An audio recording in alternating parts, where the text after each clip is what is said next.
보통 자영업 하시는 분들 이거 너무 모르십니다. 진짜 어느 정도 장사가 좀 되면 이 돈을 벌려면 사업을 확장할 수 있는 그런 구조와 테크트리를 만들어야 되는데, 보통 자영업자분들이 사업자를 많이 나눠서 세금만 적게 내다가 아무리 오랫동안 일해도 각종 공과금과 인건비랑 여러가지 부가세, 종합소득세, 생활비까지 다 쓰면 돈 모으는 게 거의 대부분입니다. 근데 사업은 확장하고 성공하고 싶어 해요. 자영업 하시고 매출이 조금이라도 형성되고 있다, 그런 분들 대상으로 보면 좋을 것 같습니다. 오늘 같은 경우는 지방 출장, 오송, 이제 칼국수, 그리고 일본 스시, 일본식, 가정식, 요 세 곳을 운영하는 사업장 사장님이신데요. 보통 사업하다가 돈 좀 더 벌려고 사업장을 좀 몇 군데 다점포 사업으로 운영하는 경우가 대부분이거든요.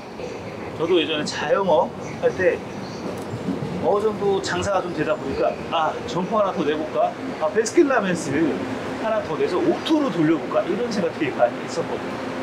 그런데 다점포 사업 이거 운영하시는 대표님들 치명적인 함정이 있습니다.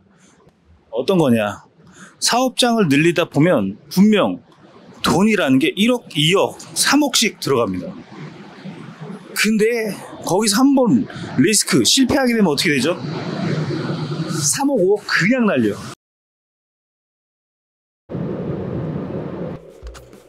자, 지하철부터 타고 KTX 역으로 가고 있어요. 용산 쪽으로 가고 있는데, 오송 그 세종 쪽이라 해물탕이랑 이런 칼국수 굉장히 좀 사업장을 여러 개 하고 있는 그런 사업자 대표예요. 이제 서울역에 도착했는데 사람이 많더라고요. 커피 한잔 먹고 가야 되는 그런 상황입니다. 왜냐하면 기차 시간을 기다려야 됐거든요. 자, 그래서 기차를 타러 내려왔죠. 내려오고, 날이 좀 더워요.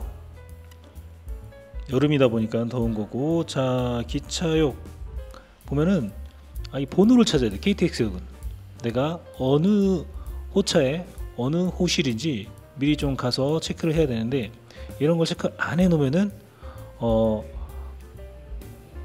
기차를 놓칠 수도 있다.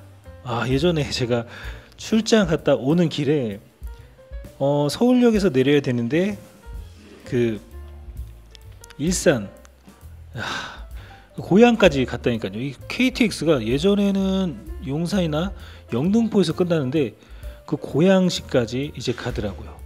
순식간에 잠깐 안 내렸다가 고양시까지 갔다. 미쳐버린 줄 알았습니다, 진짜. 자, 줄 서서 KTX 타야 되고요.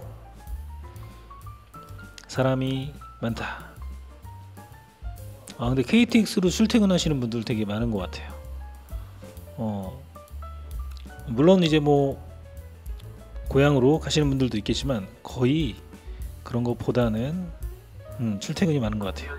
자, 기차를 타고 오늘 만나러 가는 이제 그 자영업 대표님, 점포는 많이 운영하고 있지만 진짜 정작 돈을 못 버는 경우가 굉장히 많거든요. 왜냐하면 앞으로 벌고 뒤로 빠지는 케이스들이 굉장히 많아요.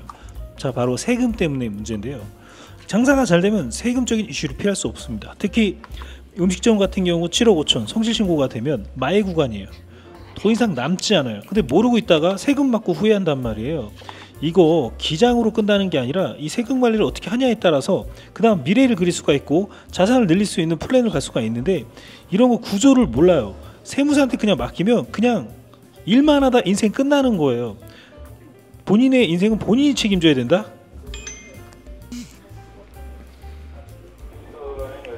저희는 이제 차를 타고 가던 기차를 타고 가던 항상 이렇게 기업 경영 관리를 꼭 해드려야 되기 때문에 수시로 노트북을 들고 다닌다.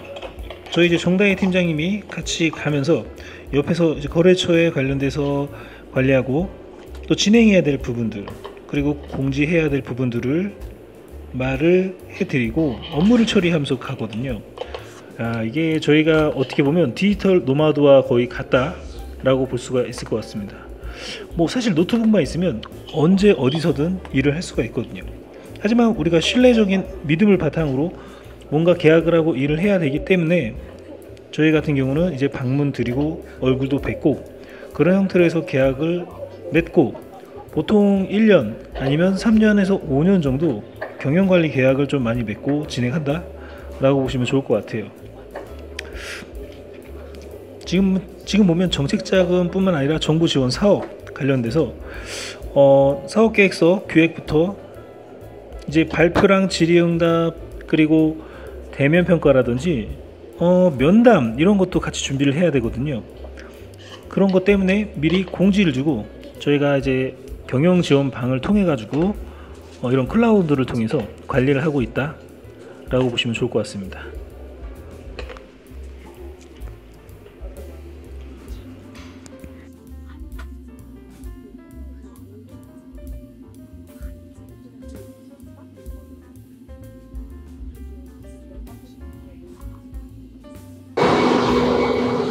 우리가 장사를 하거나 사업을 하고 있으면 이 구조를 잘 알아야 돼요.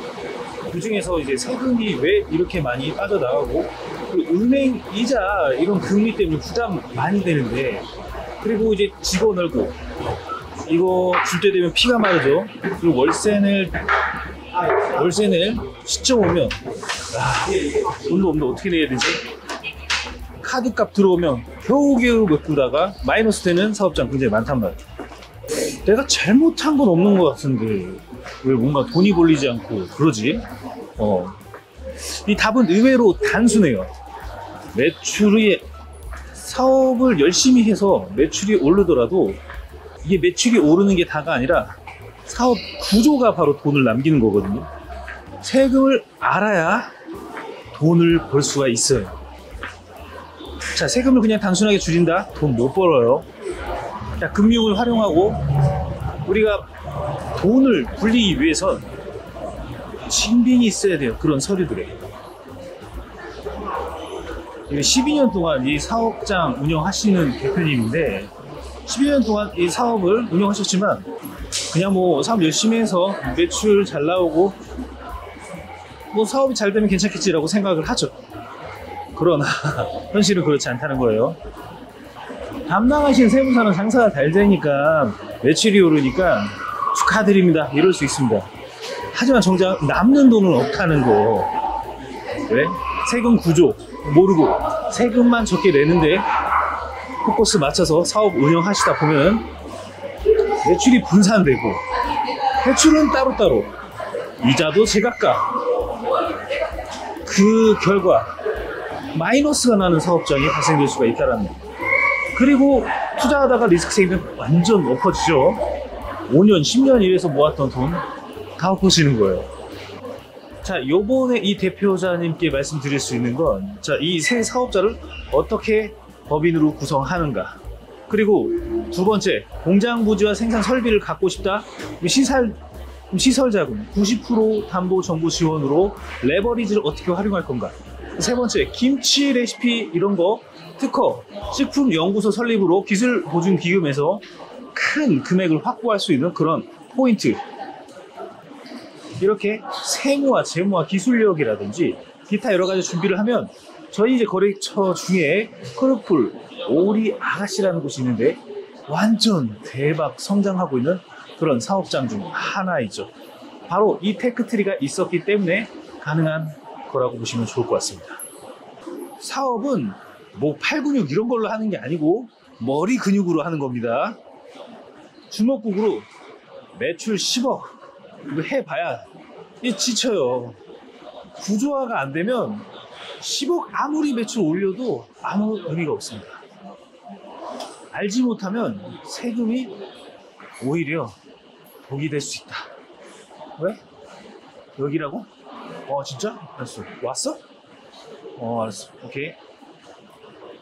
자, 이제 미팅하러 한번 들어가 보겠습니다. 그래서 지금 얘기를 들어보니까 수제 대왕 해물칼국수집을 운영하시겠다고 얘기 들었어요. 김치 공장이라든지 뭐 이런 것 좀 여러 가지 구성을 하고 계시잖아요. 계획을.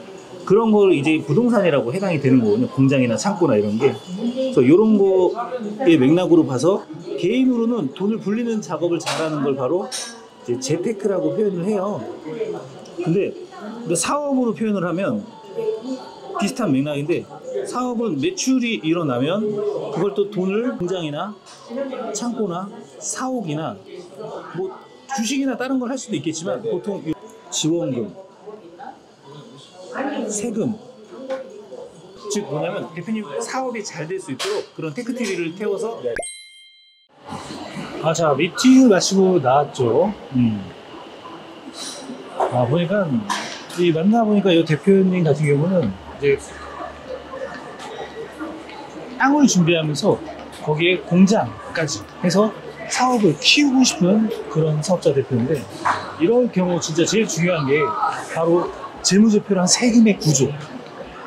세무사한테만 맡기면 사업이 절대 성공할 수 없다. 자, 내가 조종할 줄 알아야 돼요. 내가 세금에 대해서 알아야 되고, 내가 사업에 대해서 알아야 돼요. 이 단계별 성장할 수 있는 구조와 시스템이 있거든요. 이거를 짤 줄 알아야 돼요. 자, 여기서 들어가야 될 공장 투자 한 6억에서 10억 원 정도 필요하고, 그리고 그 시설 장치라든지 라인이라든지 기타 이제 사업 매장 확장하고 프랜차이즈 가맹 사업까지 넘어가려면 이런 구조와 시스템을 짜야 됩니다. 그래서 여기서 해야 될 거는, 우리가 사업을 하면서 연구를 하기 때문에 연구소 설립을 해야 되고, 그리고 특허, 가공, 출원을 해야 됩니다. 그리고 거기에 맞춰서 벤처 기업 인증이라든 패키지, 시스템 스타트업 세팅을 해야 됩니다. 자금 조달을 받으려면 여기에 세금, 재무제표 시스템을 준비를 해야 됩니다. 근데 이 재무제표에 대해서 아시는 분들이 거의 없어요. 컨설팅 하시는 분들도 사실 재무제표, 세금의 구조에 대해서 모릅니다. 세금 단순하게 적게 내냐? 그게 다가 아니거든요. 미래를 설계하는 건 대표의 인생을 설계하는 거예요. 그러면 그 인생은 세금과 다 맞물려 있습니다. 진짜 돈을 벌고 싶다, 진짜 사업 성장하고 싶다, 진짜 회사 키우고 싶어, 나 진짜 회사 매각하고 싶어, 돈을 많이 받고 장사하고 돈 벌고 권리금 받고 팔아야 될 수도 있고. 근데 이게 회사도 판매가 가능하거든. 왜? 역전할매, 메가커피, 여러 가지 M&A 한 그런 회사들 많이 있잖아요. 그럼 회사들이 다 이런 시스템 구조를 갖춰야지 가능하다. 이제 기차를 기다리고 있는데 가야 되는 그런 상황입니다. 힘들어. 기차역이 지금 시간이 다 돼서 뛰어왔네. 모든 사업자 대표님들 다 잘 되는 그림 짜기 위해서 이 정 대표가 움직이겠습니다. 다음에 더 좋은 콘텐츠로 만나뵐게요. 이번 영상을 만든 PD가 추천하는 영상도 보고 가세요. 머니 해결사의 다른 영상도 즐기시려면 구독 버튼을 꼭 눌러주세요. 이번 영상을 만든 PD가 추천하는 영상도 보고 가세요. 머니 해결사의 다른 영상도 즐기시려면 구독 버튼을 꼭 눌러주세요.